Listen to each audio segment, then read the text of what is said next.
अस्सलामुअलैकुम, welcome to our channel. आज की वीडियो में मैं आपको जिन जॉब्स के बारे में बताने जा रही हूँ वो पाकिस्तान एटॉमिक एनर्जी के अंदर अनाउंस हुई हैं और ये रीसेंट एडवर्टाइजमेंट है नवंबर का। इसकी डिटेल में जाने से पहले आपसे गुजारिश है कि मेरे चैनल को सब्सक्राइब कर दें ताकि आपको इस तरह की जॉब्स की अपडेट्स मिलती रहें। जॉब लोकेशन है पाकिस्तान। ये 15 नवंबर को पब्लिश हुई है द नेशंस न्यूज़पेपर में और 8 दिसंबर 2020 अप्लाई करने की आखिरी तारीख है। ऑर्गेनाइजेशन का नाम है Pakistan atomic energy commission.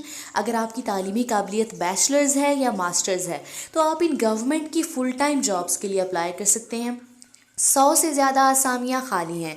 Senior scientist physics PhD qualification require है। Senior engineer scientist, senior scientist multiple, senior medical officer, junior scientist medical physics, Chinese language interpreter, account officer, law officer, खतीब आला, जूनियर एग्जेक्टिव अकाउंट्स।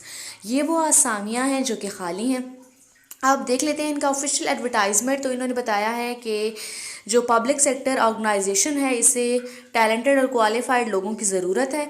और सबसे पहली जो category है वो है सीनियर साइंटिस्ट, जिसका पे स्केल होगा SPS 9 फिज़िक्स, पीएचडी अगर आपने की हुई है फिज़िक्स में।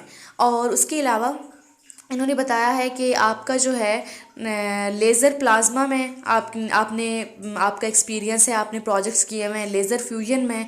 उसके अलावा पल्स पावर सोर्स में, high energy heavy icon physics में, हैवी आयन फिज़िक्स में। उसके अलावा हाई एनर्जी डेंसिटी फिज़िक्स में, हाई पावर लेज़र डेवलपमेंट में। उसके अलावा development and application of devices, high power microwave source and applications. ये अगर आपकी जो है बेसिक आपका इनमें है, प्रोजेक्ट्स आपने किए हुए हैं और आपने पीएचडी की हुई है फिज़िक्स में, तो आप अप्लाई कर सकते हैं as an senior scientist in atomic physics. Second category है सीनियर इंजीनियर साइंटिस्ट SPS 9। इसके लिए पीएचडी रिक्वायर है इलेक्ट्रिकल इंजीनियरिंग या टेलीकॉम इंजीनियरिंग या फिर इलेक्ट्रॉनिक इंजीनियरिंग। और उसके अलावा अगर आपने एमएस किया हुआ है इलेक्ट्रिकल इंजीनियरिंग में तो भी आप अप्लाई कर सकते हैं। और मज़ीद उन्होंने बताया कि आपका एक्सपीरियंस या रिसर्च वर्क होना चाहिए related to microwave communication, power electronics, उसके अलावा एंटीना डिज़ाइन और high power electromagnetic pulse. Preference will be given having good experience. अगली जो कैटेगरी है वो सीनियर साइंटिस्ट की है। पे स्केल है SPS 9 प्लांट मॉलिक्यूलर बायोलॉजी, उसके अलावा human molecular genetics, industrial biotechnology. इन सब्जेक्ट्स में अगर आपने पीएचडी की हुई है या आपने पीएचडी की हुई है प्लांट मॉलिक्यूलर बायोलॉजी में या फिर उसके अलावा आपने की हुई है जितने भी सब्जेक्ट्स पहले ऑलरेडी मैं आपको बता चुकी हूँ उनमें आपने अगर की हुई है पीएचडी तो आप अप्लाई कर सकते हैं। इंडस्ट्रियल बायोटेक्नोलॉजी में की हुई है तो भी कर सकते हैं। सिंथेटिक बायोलॉजी में आपका एक्सपीरियंस है तो आपको प्रेफर किया जाएगा। नंबर 4 पे कैटेगरी है senior medical officer, pay scale 9। ये रेडियोलॉजी, उसके अलावा माइक्रोबायोलॉजी, कार्डियोलॉजी, काफ़ी सारी branches, nuclear medicine, neurophysicians, neurosurgeons, general medicine, उसके अलावा नेफ्रोलॉजी, यूरोलॉजी, पैथोलॉजी, ये काफ़ी सारी फील्ड्स हैं जिसमें इन्हें सीनियर मेडिकल ऑफिसर रिक्वायर है। इसके लिए जस्ट जो तालीमी काबिलियत है वो MBBS with post graduate qualification of FCPS equivalent to.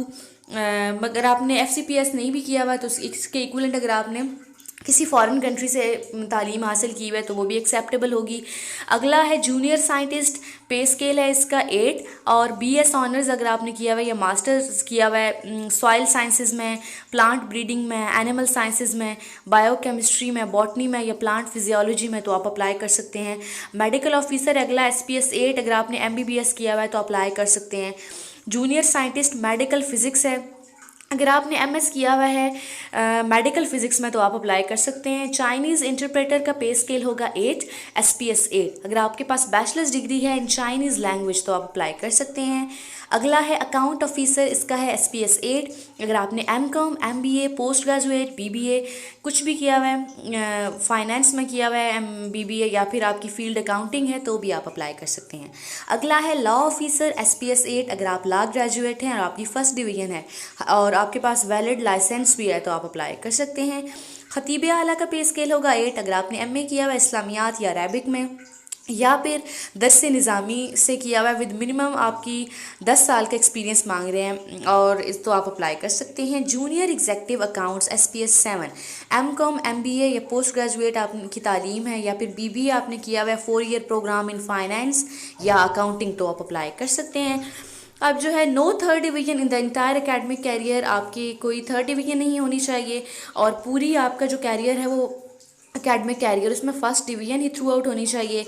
उसके अलावा इन्होंने बताया है कि मैक्सिमम एज लिमिट 35 ईयर्स तक है और अगर आपका 2.5 जो है ना वो फर्स्ट क्लास डिग्री का मतलब ये है, इन्होंने बताया कि 60% मार्क्स हो आपके या फिर आपका CGPA 2.5। और मज़ीद इन्होंने बताया है कि सेमेस्टर सिस्टम वालों के लिए 50% मार्क्स का मतलब है CGPA 2/4।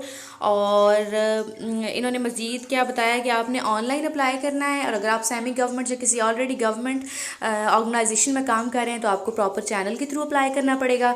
आपने विज़िट करनी है अप्लाई करने के लिए इनकी वेबसाइट www.paec.gov.pk/careers। इस वेबसाइट पे जाएं और ऑनलाइन अप्लाई कर दें इन जॉब्स के लिए।